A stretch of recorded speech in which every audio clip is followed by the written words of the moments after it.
تو حضرت یوسف علیہ السلام کو جب تک مصر کی عورتوں نے دیکھا نہیں تھا تب تک زلیخا کو تانا دیا تھا. زلیخا کو کہنا شروع کیا ملکہ ہو کر کے غلام تراشی ہو گئی, مہارانی ہو کر کے ایک بازار میں بھیجے ہوئے عام انسان تراشی ہو گئی. زلیخا نے جب دسترخوان لگا کر کے بیٹھایا تھا قرآن پاک میں سورہ یوسف کو آپ پڑھ کے تو آپ کو پتا چلے گا حضرت یوسف کے سامنے کپڑے کا پردہ لٹکا ہوا تھا اور جب یوسف کا چہرہ بے نقاب ہوتا ہے وہی مصر کی عورتیں جو غلام کہہ رہی تھی, نوکر کہہ رہی تھی, بازار میں بکنے والا انسان کہہ رہی تھی, جب ان عورتوں نے یوسف کا چہرہ دیکھا نظریہ بدل گیا, سوچ بدل گئی. اب تک کیا کہتی تھی وہ چھوڑو, اب دیکھ رہی ہے دیکھتی جا رہی ہے, دیکھ رہی ہے دیکھتی جا رہی ہے. قرآن اٹھائیے, قرآن کہتا ہے ان عورتوں نے کہا یہ بشر انسان نہیں ہے, یہ تو فرشتہ ہے, فرشتہ ہے. اب سوچ بدل گئی.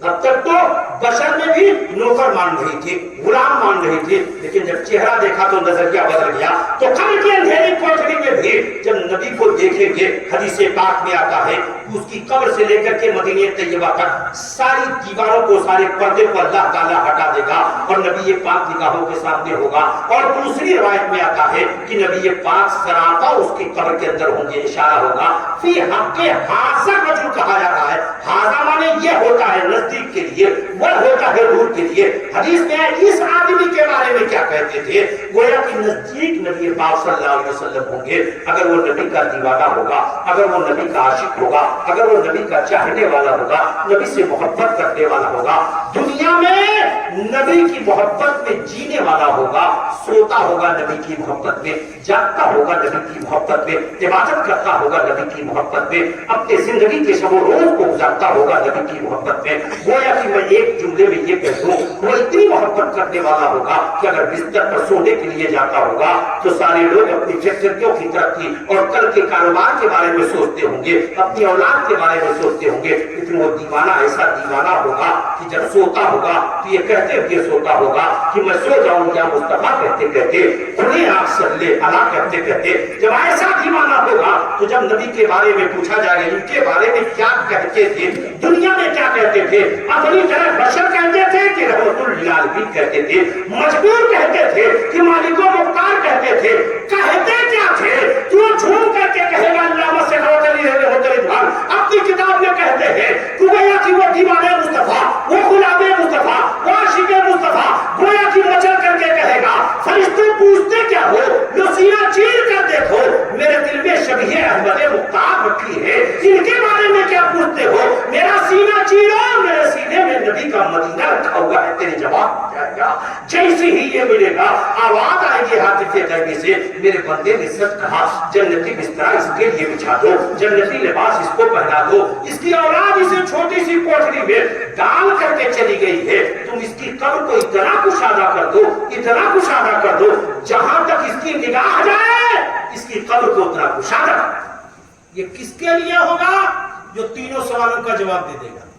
مگر یاد رکھیے گا کہ تیسرے کے سوال میں بخاری شریف میں صرف ایک ہی سوال کا ذکر ہے, مشکات شریف میں تینوں سوالوں کا ذکر ہے. تیسرے سوال ہی میں آپ کا رزلٹ آؤٹ ہونا ہے. آپ کہیں گے اپنے وقت کا شیخ الحدیث ہو جو زندگی بھر عربی پڑھا اور پڑھایا, عربی میں تقریر دیا, عرب میں زندگی گزارا, لیکن اگر نبی کو پہچانتا نہیں ہوگا, نبی کا عاشق نہیں ہوگا تو من ربکا کے جواب میں کہے گا ہاں ہاں لا ادری, ما دینکا کے جواب میں کہے گا ہاں ہاں لا ادری, ما کنتا تقول فی حق هذا الرجل کے جواب میں کہے گا ہاں ہاں لا ادری. افسوس افسوس میں کچھ نہیں جانتا. جو جانا اس کے لیے جنتی بستر بچھا, جو جانا اس کے لیے جنتی لباس پہنایا گیا, جو جانا اس کی قبر کو کشادہ کر دیا گیا, اور جس نے کہا ہاں ہاں لا ادری, افسوس افسوس میں کچھ نہیں جانتا, اس کے لیے بھی بستر بچھے گا, اس کے لیے آگ کا بستر بچھے گا, اسے بھی لباس پہنایا جائے گا, آگ کا لباس پہنایا جائے گا. اس کی قبر میں جہنم کی کھڑکی کھلے گی, اس جہنم کی آگ میں تڑپتا نظر آئے گا, اس جہنم کی آگ میں تڑپے چہروں میں قرار نظر آئے گا, جہنم کی چولوں میں وہ جھلستا ہوا نظر آئے گا. پیارے ہاں اگر اس جہنم کی آگ کو بجھانا چاہتے ہیں، اگر اس جہنم کی آگ کو ختم کرنا چاہتے ہیں، اگر اس جہنم کی آگ میں کچھ تخفیف کرنا چاہتے ہیں، عذاب کو ختم کرنا چاہتے ہیں، تو آقا کائنات نے اس کا بھی نسخہ دیا ہے، اس کا بھی نسخہ دیا ہے کہ قبر کے عذاب کو، اگر وہ قبر میں آگ میں جل رہا ہے، ایمان بچا کر کے گیا ہے، قبر میں آگ میں جل رہا ہے، تو آپ اس عذاب کو ختم کر سکتے ہیں. اس کا طریقہ کیا ہے؟ اس کا طریقہ یہی ایصال ثواب ہے، یہی ایصال ثواب ہے. نبی نے فرمایا القبر روضۃ من ریاض الجنہ، کسی کی قبر جنت کے باغوں میں سے ایک باغ ہوگی، کسی کی قبر جہنم کے گڈھوں میں سے ایک گڈھا ہوگی، کسی کی قبر جنت کے بھلوالی ہوگی، کسی کی قبر جہنم کا شعلہ ہوگا. تو پیارے اگر اس جہنم کے شعلے کو بجھانا چاہتے ہیں تو آپ کو قرآن کی تلاوت کر کے دعا کرنا ہوگا، آپ کو نماز پڑھ کر کے دعا کرنا ہوگا، آپ کو صدقہ کر کے دعا کرنا ہوگا، آپ کو خیرات کر کے دعا کرنا ہوگا، آپ کو بھوکے کو کھانا کھلا کر کے دعا کرنا ہوگا. پیارے یہ دعائیں جب جاتی ہیں تو مردے کے عذاب میں تخفیف، اور کبھی کبھی اللہ قبول فرما لے تو عذاب بھی اٹھ جاتا ہے. آپ جانتے ہیں تفسیر روح البیان شریف میں ایک روایت نقل کی ہے، قرآن پاک کی بڑی معتبر تفسیر ہے. اس کے اندر موجود ہے کہ حضرت عیسیٰ علیہ السلام کا ایک قبرستان سے گزر ہو رہا تھا. عیسیٰ پیغمبر بڑے جلیل قدر پیغمبر ہے، بڑے پاورفل پیغمبر ہے. مردے کو ٹھوکر مارتے تھے زندہ ہو جاتا تھا، اتنے پاورفل تھے. مرے ہوئے انسان کو زندہ کر دیا کرتے تھے. 4000 برس پہلے مرے ہوئے انسان کو قوم نے جب کہا تو حضرت عیسیٰ علیہ السلام نے زندہ کر دیا. وہ ایک قبرستان سے گزر رہے تھے. ہم اور آپ بھی گزرتے ہیں. ہمارے اسلام کہتا ہے، نبی فرماتے ہیں جب تم کسی قبرستان سے گزرو تو مردوں کو سلام کر لیا کرو، مردوں کو سلام کرو. جب وہ حضرت عیسیٰ علیہ السلام گزر رہے تھے، گزرے تو دیکھا ایک قبر کے اوپر نگاہ پڑی تو دیکھا قبر کے اندر جو مردہ ہے وہ آگ میں جل رہا ہے. یہ نبی کی نگاہ ہے کہ وہ چلتے ہیں زمین پر، دیکھتے ہیں زمین کے نیچے، چلتے ہیں زمین کے اوپر، دیکھتے ہیں زمین کے اندر کے حالات. جب حضرت عیسیٰ کی نگاہ کا یہ عالم ہے تو تمام نبیوں کے سردار ہمارے نبی کے آپ کی بینائی کا عالم کیا ہوگا؟ وہ دیکھے چلے گئے، ادھر سے واپس آ رہے ہیں اسی راستے سے، پھر اسی قبر پر نگاہ ڈالے تو جس قبر میں آگ چل رہی تھی وہ آگ ختم ہے اور مردہ قبر میں سکون سے سو رہا ہے. گئے تو آگ چل رہی تھی، آئے تو آگ ختم ہے. یوں کہے کہ گئے تو عذاب میں گرفتار تھا، آئے تو عذاب ختم، جنت کی خوبصورت ہواؤں میں سو رہا ہے. حیرت ہوئی، تعجب ہوا، ہاتھ اٹھایا، مولا میری ہی نگاہ دیکھنے والی، میں نے دیکھا چل رہا ہے مردہ، اب دیکھ رہا ہوں سکون پایا ہوا ہے. یہ تبدیلی کیسے آئی؟ تبدیلی کیسے آئی؟ اب بات آتی ہے عیسیٰ جب یہ دنیا سے چلا تھا، دنیا سے آ رہا تھا، مرنے کے وقت جاگنی کے عالم میں جن لوگوں کے کانوں میں آواز گئی سب اس کے قریب تھے. اس کی بیوی اس کے سرہانے بیٹھی ہوئی، نگاہیں ڈالی ہوئی تھی. اس نے مرتے مرتے اپنی بیوی سے کہا تھا کہ میں تو اس دنیا سے جا رہا ہوں پاپی گنہگار، لیکن میری امانت، میری اولاد تیرے پاس ہے. میرے جانے کے بعد میری اس اولاد کو، میری اس امانت کو ایسی تربیت دینا، ایسی تعلیم دینا کہ مرنے کے بعد مجھے قبر میں اس سے راحت، سکون اور اطمینان ملے. وہ عورت اپنے شوہر کے اس دنیا سے جانے کے بعد اسے دودھ پلاتی رہی، زمین پر چلنے کا سلیقہ بتاتی رہی. جب وہ بولنا شروع کیا اپنے شوہر کی اس خواہش کو پورا کرنے کے لیے ایک عالم دین کے پاس، ایک دین کے جانکار کے پاس پہنچتی ہے، ایک راہب کے پاس پہنچتی ہے اور کہتی ہے میرے شوہر نے یہ کہا تھا، آپ اسے ایسی تعلیم دیجئے کہ میرے شوہر کو قبر میں سکون ملے. آج زندگی کی پہلی مرتبہ وہ بچہ ایک استاد کے سامنے بیٹھا ہے اور جیسی استاد آپ کو جانتے ہیں اچھے طریقے سے، الحمدللہ آپ کو بتانے کی چندہ ضرورت نہیں ہے کہ آپ کا بچہ جب مکتب میں جاتا ہے، جب دارالعلوم میں جاتا ہے، جب مدرسے میں جاتا ہے تو آپ کے 1 روپیہ والا قاعدہ لے کر کے جائے، الف بعد میں پڑھتا ہے، پہلے بسم اللہ الرحمن الرحیم پڑھتا ہے. چاہے کتنا ہو چھوٹا بچہ ہو، پہلے وہ پڑھتا ہے. یہ جیسا انداز میں وہ بچہ اس کی زبان سے، اپنے استاد کی زبان سے نکلی ہوئی بولی کو ادا کرے. اور آپ کتنا ہو بڑے کالج اور یونیورسٹی میں اپنے بیٹے کو، کتنا ہو بڑی انگلش میڈیم میں کتنی موٹی موٹی اور کتنا ہو قیمتی اور کتنا ہو زیادہ پیسے والے اس نرسری میں آپ بھیج کر کے اپنے بچے کو دیکھ لیں, کبھی بھی ایسا آپ کو نہیں ملے گا آپ کا بچہ جائے وہاں کا ٹیچر بسم اللہ الرحمن الرحیم سے اس کی کتاب کی شروعات کرے. آواز آتی ہے آج جب پہلے دن وہ بچہ استاذ کے سامنے بیٹھا, اس کی ماں نے کہا میرے شوہر نے یہ کہا تھا اسی تعلیم دیجیے, آج پہلی مرتبہ اس استاذ نے کہا تھا پڑھو بیٹا بسم اللہ الرحمن الرحیم. اس بچے نے اپنی دوسری زبان پہ, اپنی ٹوٹی پھوٹی زبان پہ اپنے انداز میں جیسے چاہا بسم اللہ الرحمن الرحیم پڑھا. جیسے ہی اس نے زمین کے اوپر میرا نام لیا, جیسے اس نے زمین کے اوپر مجھے رحمان الرحیم کہا, میری رحمت کو یہ گوارا نہ ہوا کہ جس کا بیٹا زمین کے اوپر مجھے رحمان الرحیم کہے, جس کا بیٹا زمین کے اوپر میرا نام لے, جس کا بیٹا زمین کے اوپر بسم اللہ الرحمن الرحیم پڑھے, اس کے باپ کو میں قبر میں عذاب دوں, یہ میری رحمت کو گوارا نہیں. بیٹے نے بسم اللہ پڑھا, میں نے باپ کے گناہوں کو معاف کر دیا اور جو عذاب ہو رہا تھا اس عذاب کو اٹھا. یہی تو وجہ ہے کہ اگر آگ جل رہی ہو تو اسے ختم کیا جا سکتا ہے, اور اگر دروازے پر آئے ہوئے موت کے فرشتے کو آپ واپس کرنا چاہتے ہیں, اس کا بھی نسخہ ہمارے اسلام نے دیا. آخری بات بتاؤ اور پھر میں اپنی بات کو سمجھوں. اگر چاہتے ہیں کہ آپ کی عمر بڑھ جائے تو اس کا بھی نسخہ ملا ہے, اس کا بھی وظیفہ ہے.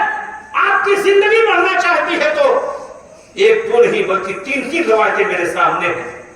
آقا کائنات کی زندگی کی ایک روایت ہے. رسول پاک صلی اللہ علیہ وسلم کے دربار میں ایک نوجوان بڑا خوبصورت آیا مدینہ طیبہ. نبی دیکھے, چہرہ ایسا تھا, نوجوان ایسا تھا, جذبہ ایسا تھا, دیوانگی ایسی تھی کہ نبی پاک صلی اللہ علیہ وسلم دیکھے تو دیکھتے رہے, دیکھ ہی رہے تھے, دل ہی دل میں خوش ہو رہے تھے کہ حضرت جبریل آسمان سے آ جاتے ہیں. آئے, کہے یا رسول اللہ صلی اللہ علیہ وسلم, جس نوجوان کو دیکھ کر کے آپ خوش ہو رہے ہیں, کل یہ نوجوان دوپہر میں انتقال کر جائے گا, کل دوپہر میں مر جائے گا.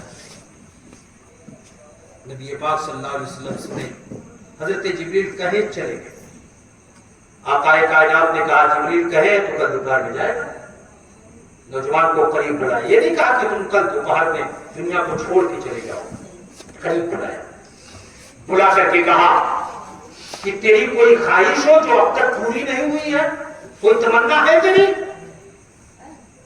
کہا یا رسول اللہ خواہش تو ہے, 3 خواہش تھی, ایک خواہش پوری ہوئی, 2 اب تک نہیں پوری ہوئی, وہی خواہش ہے. کہا کیا خواہش ہے؟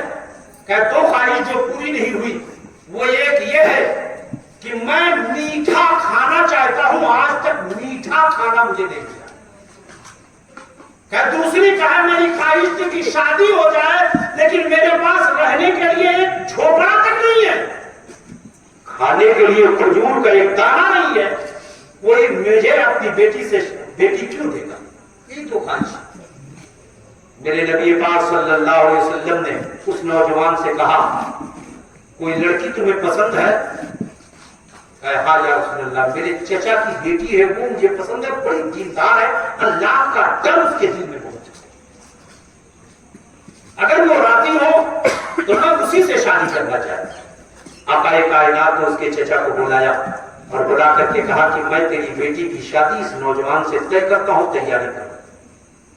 خوش ہو گئے کہ ساری دنیا کی بیٹیوں کی شادی طے, کسی کی شادی اس کا باپ, کسی کا اس کی ماں, کسی کا اس کا بھائی, کسی کا اس کے گھر کے افراد کرتے ہیں.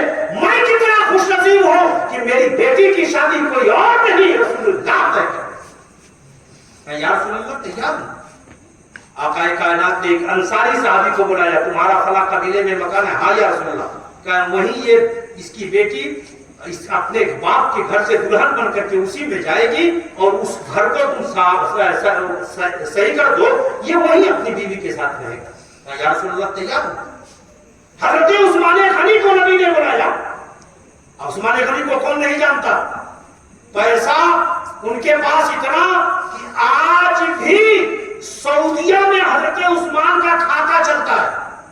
آج بھی کھجور کے باغات حضرت عثمان غنی کے ہیں, وہاں کی حکومت کھجوروں کو توڑواتی ہے, اس میں جو اللہ کا حق ہوتا ہے وہ نکالتی ہے, باقی کو بیچ کر کے عثمان غنی کے کھاتے میں ڈالتی ہے.